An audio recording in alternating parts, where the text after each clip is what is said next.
Ito naman ang mga Carspeak kasama sa modernisasyon at makabagong teknolohiya. Ang malawak na kaalaman sa mas bago at matibay na transportasyon na kasama natin sa biyahe ng buhay. Kaya naman, panoorin po natin ito.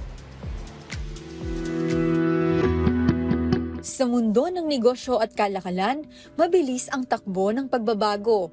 Kung kaya't kaugnay niyan, isinagawa kamakailan ang isa sa mga pinakamalaking pagtitipon ukol sa transportasyon na may layuning bigyan pa ng mas maraming kaalaman ang mamamayang Pilipino sa paggamit ng makabagong teknolohiya para sa mas maayos na pamamahala ng kanilang negosyo. So it's for the logistics industry by practitioners in the logistics industry. And with this, we hope that we'll be able to reach out, share best practices, bring some of the knowledge from each of the different markets so that we're able to get more expertise in logistics to help underpin resilient supply chains. Nagtipon-tipon sa event na ito ang mga leader, innovator at mover ng industriya para ipakita ang latest solutions sa supply chain, warehousing, cold chain at transport systems.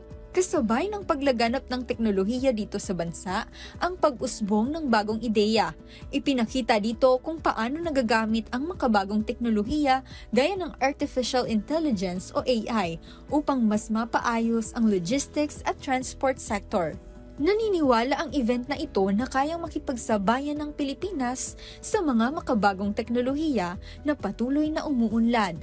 And there are great opportunities here where the Philippines can come out and show themselves to be a strong competitor. And we've seen investments. You know, at IDC we have actually done studies on the Philippines and seen how they're investing in technology. I think the future's bright. We've got a lot ahead of us. Ang nasabing event ay hindi lang exhibit, kundi tulay tungo sa mas innovative at progressive na kinabukasan ng transport at logistics sa bansa.